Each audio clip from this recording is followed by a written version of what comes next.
Parenting is one task where there is no room for failure. I mean, I don't want to fail as a parent, and I believe you do not want to fail as a parent. However, there are some little acts that can reduce our success in parenting, and I would like to talk about one today. It is favoritism.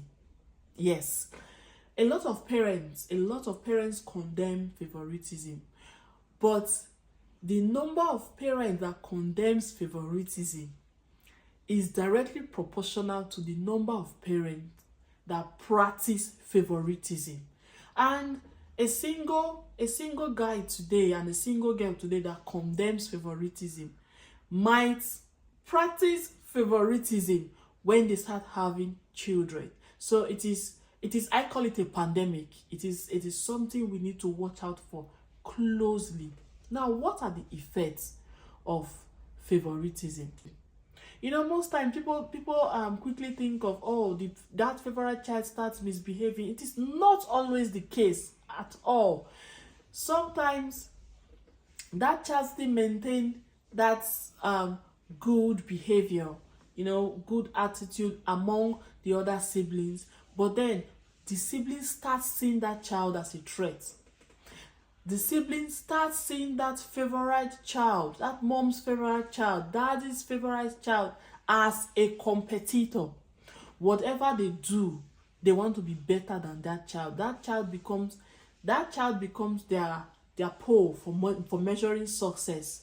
They want to be more beautiful than that child. They want to do well in school than they want to do better in school than that child. They want to be more successful than that child.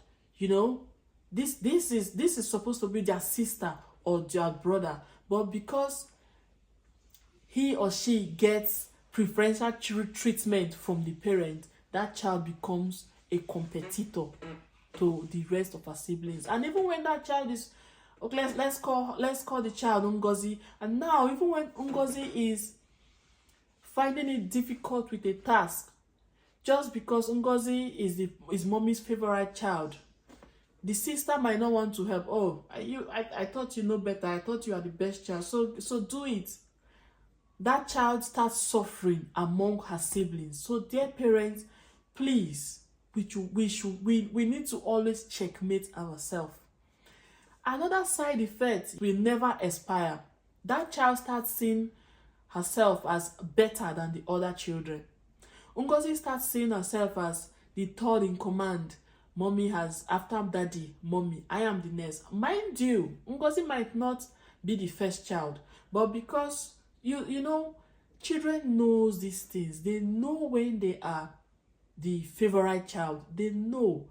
Most times parents do that thinking children don't notice those things. It is not true. They know. And as soon as Ngozi noticed that I get extra treatment from my parents, most times they start taking advantage of that. They start walking over their siblings. You know, they start breaking rules because they know that mommy is going to do little or next to nothing. That also is a red flag. Lastly, that child start becoming entitled. They are the best. They are the favorite child. They are the most loved child in the house. When they get to school, they want to be the favorite child in school, in the class. They want to be auntie's daughter. They want to be auntie's favorite student. Among their friends, they want to be the best. They want to be the friend that everybody loves more than the others. When they start working, and you see, this trait can affect a child up to adulthood and even beyond. When they start working, they want to be the best employee. They want their praises to be sung by every other colleague. They want to be the best. They want to be the boss's best worker. And because this is not their household, it has gone beyond that. It has gone beyond their household. It has gone beyond mommy and daddy. they don't get it. And if they don't, it starts affecting how they behave. They get to class and they find out that they are better students, or unfortunately for them, auntie has another favorite child. They start feeling very bad. They start feeling that like they are being relegated to the back, and it can affect that good character they had before, mommy, that made you love her. It can affect that good behavior that they had before that made them become the favorite child. When they get to the place of work and they are not the best, or they get told off by the boss, they don't handle it well. And among their friends, when they find out that, oh, okay, there's another friend who is always at the spotlight, who is always loved. You know, among friends, there's this one person that is always loved more than others. And if Ngozi found out that, oh no, I am not, Blessing is having Blessing is having the highest comment, Blessing is having the best remark, Blessing is getting the highest praise, they start feeling very bad. They start feeling entitled.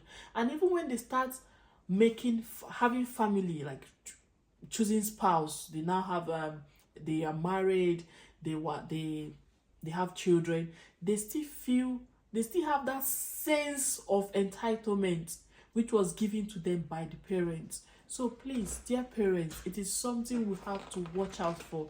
It is not easy, and sometimes we start favoring one child more because of their good behavior, because maybe they are very beautiful, or they have those physical features we love. They've got big brown eyes, they've got good dentition, they've got well chiseled face, you know, and they are intelligent, they are outspoken, they are well mannered. We start loving them more. But please, it is something we have to watch out for. Checkmate yourself every time as a parent. And as a parent, we are not perfect, but having a favorite child, it's not something we are supposed to do. We are supposed to love our children equally, individually. If you have 9 children, treat each of them like they are your only child. If you do that, there will be no room for favoritism. If you see Paul, you see Chigozie as your only child, you see Muna Chimso as your only child, when you are talking to Chika, you see Chika as your only child, you will never have a favorite child. We have to always scrutinize ourselves, please. Now, if you agree with what I just said, say aye. If you don't agree with what I just said, say aye. The ayes have it. Have a great day and see you next time. Bye-bye.